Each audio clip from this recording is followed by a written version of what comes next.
That slow, deliberate glide up the cliff in complete silence tells you everything before a single word is spoken. Because when luxury arrives this carefully, something is about to go very wrong. You're watching Screenscope Reviews, every frame a new flame. Today's update, early details for The White Lotus Season 4 confirm that its opening sequence leans hard into metaphor. And from what we've seen so far, that first visual may be one of the most telling the series has ever used. Quick recap. Every season of The White Lotus opens with beauty, and ends in decay.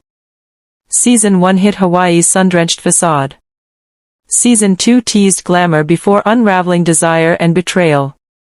And now Season 4 reportedly drops us into the winding hills around the Château de la Messoudière, where guests arrive not by bus or plane, but by Rolls-Royce.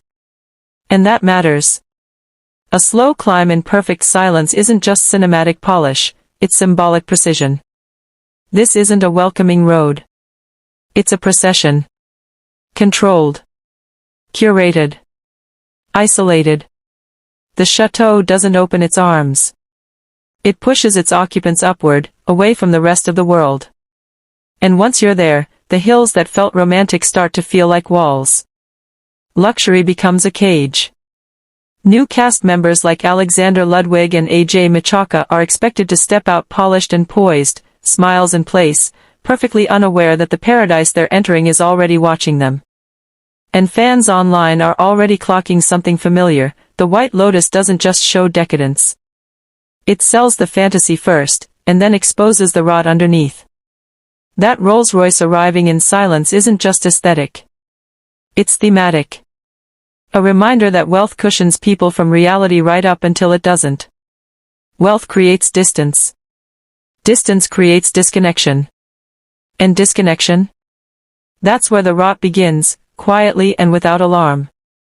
Inside the chateau, privilege very quickly feels less like protection and more like pressure.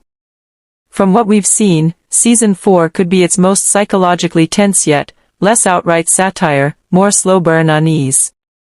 A study in what happens when status becomes isolation and entitlement begins to feel like captivity. And if this season sets that tone from the very first frame, we may be watching a version of The White Lotus that's more haunting than anything before, because the threat isn't obvious. It's internal. So the real question becomes, when the fantasy cracks, who breaks first? The guests who paid to be there? Or the illusion that money keeps them safe? Because The White Lotus has never been about who gets what they want. It's always been about what they lose first. Drop your theory in the comments below. And as always, this is Screenscope Reviews, where every frame ignites a new flame.